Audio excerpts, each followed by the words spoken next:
people they look at podcasting and you know, they just take it lightly. They don't get serious about it. He got super serious about it. He did. And you know, you two guys are the ones that have really were like, hey, dumb, do it. You know, like, get it done. So that's what I've been really busting my ass to do. And well, you're an interesting guy and you're smart, and you know, a person like you can legitimately transfer and do something else outside of fighting. Yeah, that's what I want to do. You know, the name's a little silly, you know, story time with Uncle Creepy, but like I get to do, whether it's, you know, like it's perfect. Yeah, you know who should do a podcast? Interviewing. You know who should do a podcast? Who? Nick and Nate Diaz. They should just get blasted. They should. They should do a Let's Get Blasted with Nick and Nate Diaz and just have a fucking bong on the table the size of a nuclear missile and just fire it up and just start talking shit about everything and have people on, have people get blasted with them. Yes. Get incoherent, forget what they're talking about. Just Blasted radio. Blasted radio. So Blasted high. 209 with Nick and Nate Diaz. Yes, Blasted 209. How the fuck are they not having episode 209 in Stockton? They have UFC 209s coming up, and it's not in Stockton. I don't know. That shit is unconscionable. They had one opportunity ever in the history of the UFC and they to blew do. it. They should have planned it. Like I planned episode 911 to be Alex Jones. They should have planned episode 209 to be in fucking Stockton with Nick and Nate Diaz. I guarantee you that shit would have gotten 2 million pay-per-view buys. For sure. If they just every household would have bomb UFC 209 and then just them where just else? And then City of Who Stockton. would they fight though? Yeah. Who would they fight? Whoever. You know? You could get them fights. Look, GSP's back. GSP's back. GSP versus Nick Diaz is the perfect fight to make. Fucking cool. That's the perfect fight to make because neither guy's fought in a long time. Neither guy's in title contention, and it's a super fight. It's a super fight right out of the gate. Very true. Good point. So Tucker, watching him warm up, man, his striking looks really crisp. Gonna be interesting to see. He's moving really well. Yeah, interesting to see him versus Sam. But you can tell Sam's just trying to line up a shot. So Sam throws some haymakers. Yeah, exactly. That dude throws hay. But he's at least keeping his hands up for the most part. They're starting to drop again. Like Cecilia, he's like famous for putting his hands right about waistband level and just launching bricks your way. He actually has a fist underneath that beard. I really think that is the fight. I really think that Nick Diaz versus GSP is the fight because it's a super fight. Both guys haven't fought in forever. Both guys are not ranked, and it's a fight you could sell. Yes. Like right out of the gate. There's no repercussions, but there's also a lot of money to be made. And I'm hearing rumors about Eddie Alvarez fighting Nate Diaz, but with the reality of the rumors is I'm only hearing them online. So, I mean, they might be total bullshit. Like, I could probably ask, but I haven't. You'd rather read online. Yeah, I have a direct line to the UFC, but meanwhile, I'm reading Instagram posts. Oh, for real? Is this real? Oh, shit.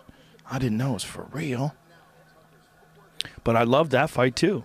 Eddie Alvarez versus Nate Diaz, that's a good fucking fight. There's a lot of good fights that could be made right now.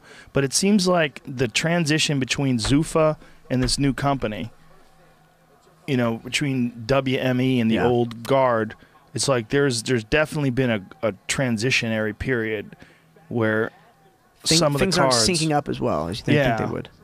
Yeah, like that Brooklyn card was a hard sell. It turned out to be like a really good fight card, but the main event, the featherweight title bout, kind of a hard sell for a lot of people. And we all know that title's just a placeholder. It's just a placeholder for Chris. Well, people are mad that Chris is getting a therapeutic use exemption. There's a lot of people that are pretty pissed online.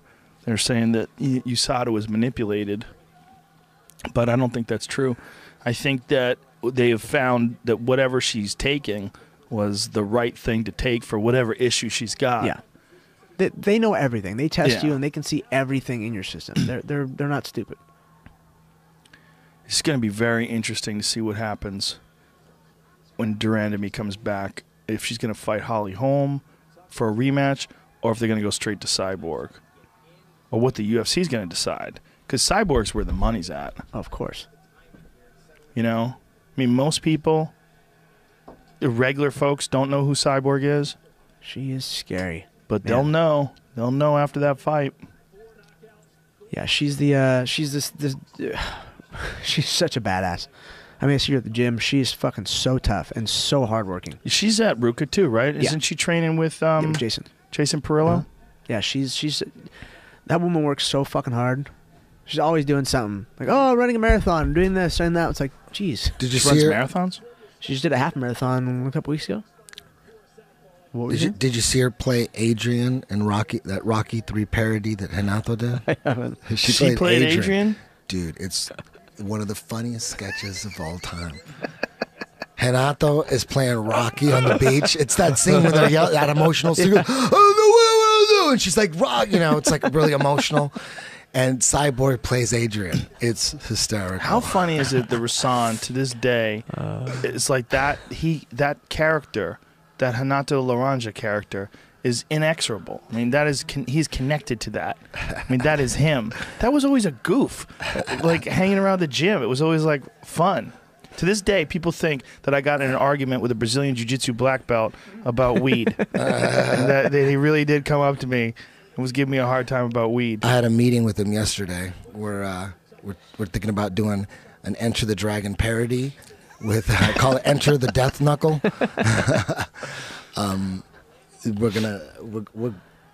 We'll probably do it. We'll see. Is he still doing that little talk show that he was doing?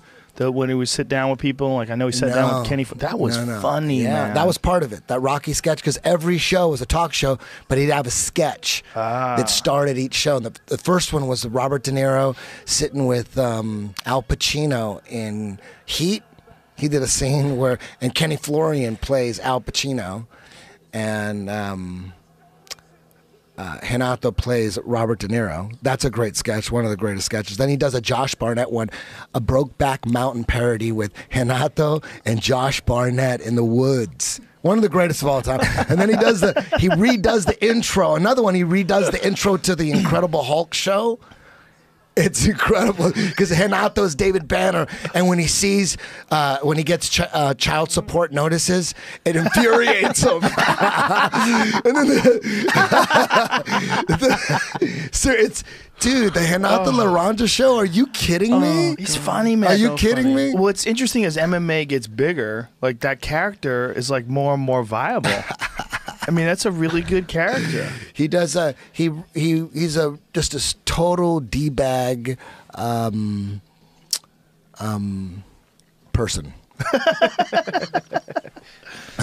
Round 2, Gavin Tucker, Sam Sicilia. Every race has D-bags. Every race. Oh yeah, you gotta imagine. What's the race with the least D-bags? I would say Canada. If Canada was a race, done on a race. Yeah, I don't know many D-bag Canadians. I would say they have the less assholes as far as countries. I think that's the nicest country. Oh yeah, I would agree. Yeah. I would say Iceland. Never been. Have you been? No, I'm just guessing. Well, they're so big. Iceland is like, aren't they like #1 with like strong men? Yes. They have like the most amount of those strong men. Did they kick the huge. central banks out or something like that? Did they? Something like that. Iceland kicked them out. Yeah, didn't they? They arrested like a lot of bankers. They decided to just say fuck it. They well, had a revolution. You could do that when there's 50 people and you're fucking frozen. You're living on a glacier. Dude, that's rude. You're burning whale bones to stay warm. Dude, that's racist. That's racist. I don't think it is. Yes. You're allowed to make fun of white people all day. Nobody gives a fuck. Do you have any more whale oil, sir?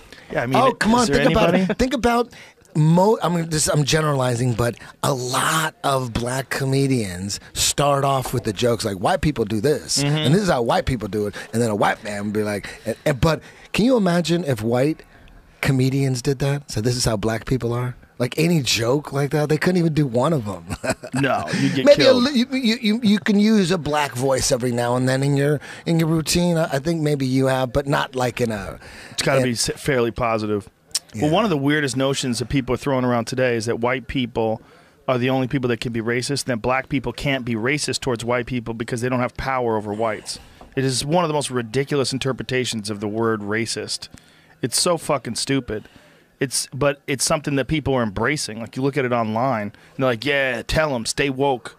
Like people are like really believing that you can't be racist and be black. Like if you're racist towards white people, it doesn't count. Like, well, what is it then?